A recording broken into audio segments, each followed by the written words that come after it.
ভোটের আগে অভিষেক বন্দ্যোপাধ্যায়ের মন্তব্য, যে মন্তব্য নিয়ে মামলা হয়েছিল হাইকোর্টে, সেই মামলায় রক্ষা কবচ তো মিলল, কিন্তু বিচারপতি প্রশ্ন তুলে দিলেন যে একজন 3 বারের সাংসদ কেন দায়িত্বজ্ঞানহীন মন্তব্য করবেন। এমন দায়িত্বজ্ঞানহীন মন্তব্য কি হলো আজ হাইকোর্ট চত্বরে, কিভাবে বা রক্ষা কবচ মিলল, এবং এই যে ক্ষোভ প্রকাশ বিচারপতির, সেই ক্ষোভ প্রকাশ মামলার গতি প্রকৃতি কোন দিকে নিয়ে যেতে পারে। অর্ণব রয়েছেন আমার সঙ্গে সরাসরি হাইকোর্ট চত্বর থেকে। অর্ণব, কি মনে হয়? দেখো, মামলা ইতিমধ্যে নির্দেশ দান করেছে বিচারপতি সৌগত ভট্টাচার্য, এবং মামলা জুলাই মাসে আসবে 3য় সপ্তাহে, এবং এই মামলাতে কলকাতা হাইকোর্টের অনুমতি ছাড়া দেশের বাইরে যেতে পারবেন না অভিষেক বন্দ্যোপাধ্যায়, এবং তদন্তের স্বার্থে বিধাননগর সাইবার থানার পুলিশ অভিষেক বন্দ্যোপাধ্যায়কে তাকে ডেকে পাঠাতে পারে নোটিশ দিয়ে। তবে নোটিশ তাকে ডেকে পাঠানোর সময়ের গ্যাপ, অর্থাৎ 48 ঘন্টার আগে নোটিশ দিয়ে তাকে ডেকে পাঠাতে হবে, এবং তদন্তে সহযোগিতা অভিষেক বন্দ্যোপাধ্যায়কে করতে হবে। এবং এক্ষেত্রে কোনো রকম গ্রেপ্তারের মতো বা কোনো পুলিশি কড়া পদক্ষেপ অভিষেক বন্দ্যোপাধ্যায়ের বিরুদ্ধে করতে পারবে না। এক্ষেত্রে বিধাননগর পুলিশ এই নির্দেশও কলকাতা হাইকোর্ট দিয়েছে। তবে সবথেকে যেটা গুরুত্বপূর্ণ ছিল, বিচারপতি সৌগত ভট্টাচার্য তিনি এই মামলার শুরুতেই যখন অভিষেক বন্দ্যোপাধ্যায়ের আইনজীবী কল্যাণ বন্দ্যোপাধ্যায় সওয়াল করতে যান, তার উদ্দেশ্য করে বলেন যে 3 বারের সাংসদ, সর্বভারতীয় তৃণমূল কংগ্রেসের সাধারণ সম্পাদক, তিনি কেন এরকম ইররেসপন্সিবল বা দায়িত্ব জ্ঞানহীন মন্তব্য করবেন। কারণ তিনি যদি এই মন্তব্য করেন তার অবশ্যই তার অন্য একটা রিপারকেশন হয়। শুধু তাই নয়, 4 তারিখ মে মাসে যদি ফলাফল ভোটের অন্যরকম হতো তাহলে পরিস্থিতি কোন দিকে যেত, এই প্রশ্নও তোলেন বিচারপতি। যদিও কল্যাণ বন্দ্যোপাধ্যায় পাল্টা বলেন যে শান্তিপূর্ণ থাকতো, আইনশৃঙ্খলা পরিস্থিতি স্বাভাবিক থাকতো যদি অন্য ফল হতো। তখনই বিচারপতি বলেন এই রাজ্যে ভোটের যে ইতিহাস, সেই ইতিহাস কিন্তু সে কথা বলে না।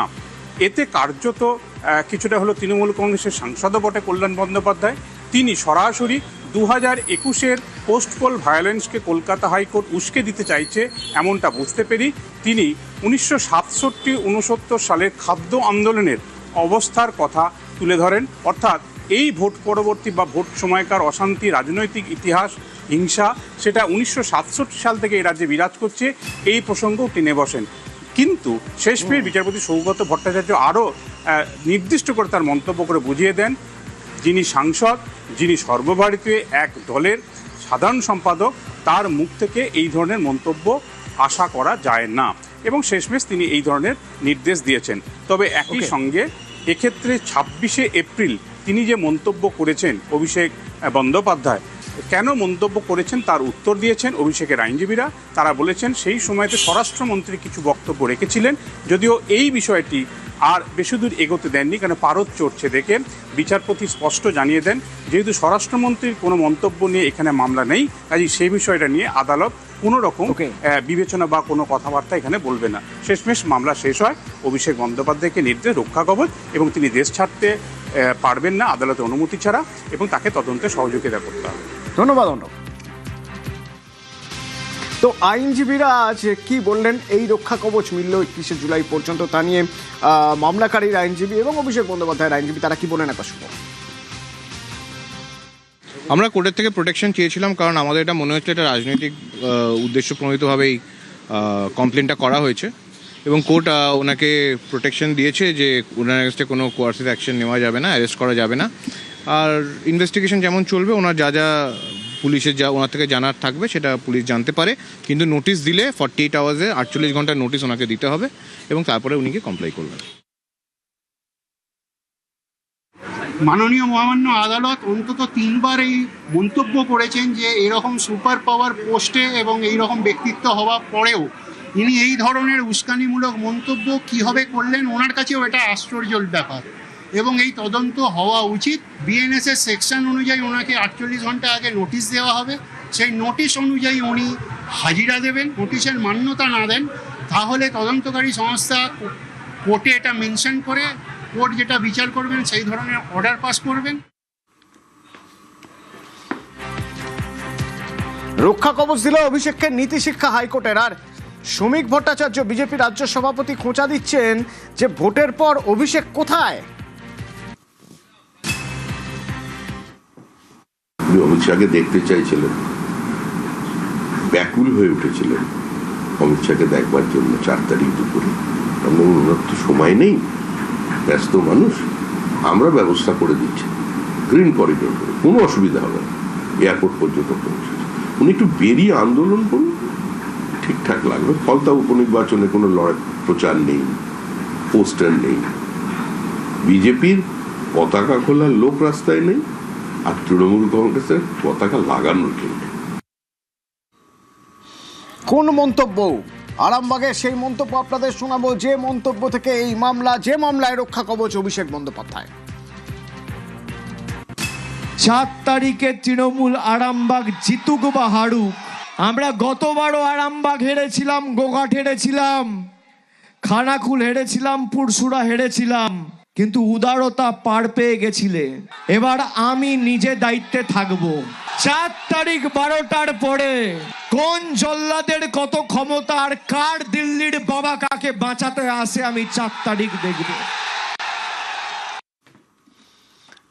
একই রকম বক্তব্য ফলতার প্রথমবার নির্বাচনে, দ্বিতীয় দফায় যখন ফলতার প্রথম নির্বাচন হয়েছিল, যে নির্বাচন পরে, সেই নির্বাচনের পরে আজ পুনর্নির্বাচন হচ্ছে। সেই আগের নির্বাচনের সময় ফলতা দাঁড়িয়ে কি বলেছিলেন শুনুন।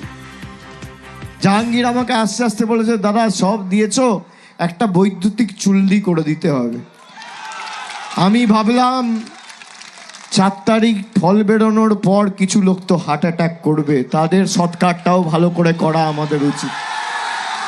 অমিত শাহ এসে বলছে তৃণমূলকে সব ঘুষ যাও अंदर, नहीं तो उल्टा करके सीधा कर दिया जाएगा। কে বলছে?